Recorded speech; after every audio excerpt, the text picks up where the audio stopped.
अस्सलाम वालेकुम भाई दोस्तों। सजनों, अज जिस मौजू ते असीं गल करन लगे ना, मौजू बड़ा खतरनाक है। ते अद्ध गल तो ना टुर जाया जे, पूरी गल सुन के जाया जे, क्योंकि जे तुसां अद्धी गल सुनी ना तो एक तो तुहां मेरे तो नाराज़ हो जाना, तो मेरा गल सुनाने का मकसद भी पूरा नहीं होना। वो गल इस तरह में कि वेखो, अगर मैं मिसाल के तौर पर पंजाब का विजिट करना, चढ़ते पंजाब का, तो मैं उत्थे जाके अपने मुल्क च आ गए तो मैं गल्लां करां कि यार उत्थों के लोग जिहड़े ना ये बड़े बैकवर्ड ने। उन्हें उस तरह ही दाड़ियां छड्डियां ने, उस तरह ही सिर ते उन्हें पग्गां बन्नियां ने। लेकिन कुछ लोग हैं ने जिन्हें दाड़ियां कटाइयां ने, वाल कटाए ने, इंज अप टू डेट बन के फिरदे ने पे। तो कोई नहीं, हौली हौली करके उन्होंने एक डिवेलपमेंट आ जाएगी तो वो इस चीज़ तो निकल आएंगे।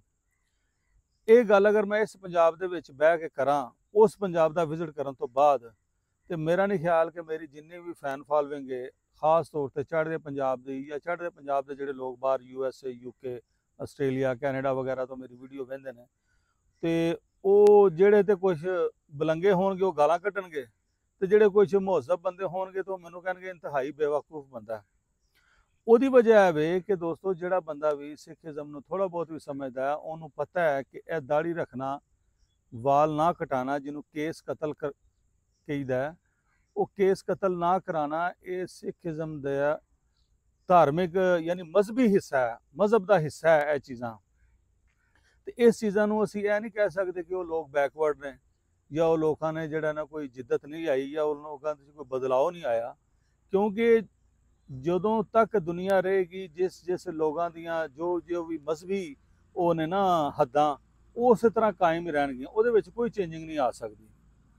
ये गल मैं क्यों करन दिया वां कि मैं अक्सर ही लोगों को सुनना, तुसीं भी सुनते होवोगे, जिहड़े लोग इत्थे लਹਿੰਦੇ पंजाब का विजिट करके जाते हैं। लਹਿੰਦੇ पंजाब नाल कंसर्न सिर्फ सिखिज़म नूं है, ना हिंदुआं नूं कोई कंसर्न है। हालांकि हिंदुआं दे मंदिर इत्थे हैं, जैन मंदिर की जिहड़ी इब्तदा है वो भी इत्थों होंदी है पई, उन्हां दे भी काफ़ी सारे मंदिर तुहानूं इत्थे नज़र आउणगे, लेकिन उन्होंने कोई उहदा परसू नहीं कीता। ज़्यादातर सिख जिहड़े साडे वीर ने लਹਿੰਦੇ चढ़ते पंजाब के, उही विजिट करते हैं।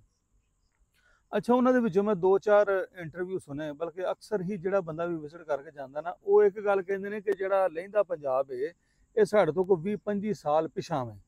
यानी चढ़ते पंजाब तो, भारतीय पंजाब तो साडा जिहड़ा पंजाब पाकिस्तानी लਹਿੰਦਾ पंजाब एक 20-25 साल पिछे चलता पिया। ठीक है, गल समझ दे विच आई जांदी है, डिवेलपमेंट की, इंफ्रास्ट्रक्चर की या एग्रीकल्चर की, ये सारियां गल्लां ठीक ने। अच्छा, ਉਹਦੇ ਵਿੱਚ ਹੀ एक मिसाल है ਦਿੰਦੇ ਨੇ कि वो लोग ਖਵਾਤੀਨ ਨੂੰ, ਆਪਣੀਆਂ ਬੀਬੀਆਂ ਨੂੰ ਪਿੱਛੇ ਰੱਖਦੇ ਨੇ, ਉਹਨਾਂ ਨੂੰ ਸਾਹਮਣੇ ਨਹੀਂ ਲਿਆਂਦੇ। ਇਹ ਹੁਣ ਮੈਂ ਰਿਪਨ ਖੁਰਸ਼ੀ ਦੀ ਵੀ ਇੱਕ ਪੋਡਕਾਸਟ ਸੁਣਨਾ ਪਿਆ, ਉਹਨਾਂ ਦਾ ਦੂਸਰਾ ਤੀਸਰਾ ਵਿਜ਼ਿਟ ਹੋਇਆ ਇੱਥੇ, ਤੇ ਉਹ ਇੱਥੇ ਲੋਕਾਂ ਨਾਲ ਜ਼ਿਆਦਾ ਮਿਲ ਜੁਲ ਕੇ ਗਏ ਨੇ ਬਨਿਸਬਤ ਜਿਹੜੇ ਲੋਕ ਆਉਂਦੇ ਨੇ 2-4 ਦਿਨ ਵਾਸਤੇ ਟੁਰ ਜਾਂਦੇ ਨੇ।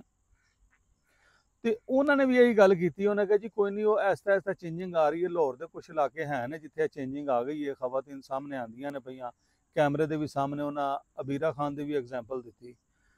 तो सजनों, ये जी है ना, असी इनू कोई भी वो नहीं कहते कि चेंजिंग आ रही है, ये क्योंकि औरत का पर्दा करना ये साडे मजहब का हिस्सा है।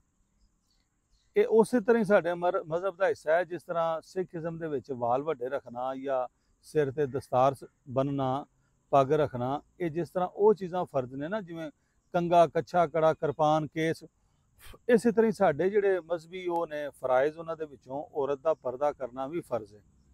वो ओहदी एक वक्री डिटेल है कि उसका पर्दा करना कितना जरूरी है तो क्यों जरूरी है। मैं उस डिटेल च नहीं जावांगा, लेकिन मैं सिर्फ यह चीज़ तुहानूं बाबर कराना चाहांगा कि जिहड़े लोग तुसीं जाके उत्थे बयान देंदे हो या इंटरव्यू देंदे हो, तो उहदे विच तुसीं यह गल करदे हो ना कि 20-25 साल पिछां में उहदे विचों मिसाल औरत दी भी देंदे हो कि औरत जिहड़ियां ने वो सामने नहीं आंदियां, सामने नहीं आंदियां। ਇਹਨੂੰ उस डिवेलपमेंट नाल या उस जिद्दत दे नाल तुसीं कंपेयर ना करो, क्योंकि ये साडा जिहड़ा ना कोई डिवेलपमेंट दे विच असीं नहीं समझदे, लोगों के जिवें समझ चेंजिंग दे विच असीं नहीं इहनूं लिआंदे। साडे नज़दीक है बड़ा बुरा अमल है। हाँ, जिहड़े लोग करते हैं, जिस तरह दूसरे यूरोप दे विच चले जाते हैं कुछ लड़के साडे चढ़ते पंजाब तो, उत्थे जाके दाड़ियां भी कटा छड्डदे ने, वाल भी कटा छड्डदे ने, उस तरह ही कोने मोने होके फिरदे ने। तो उन्होंने समझाया ही नहीं जा सकता, लेकिन वो उन्होंने अपना फेल, उन्हें अपना वो जवाब देना है रब नूं।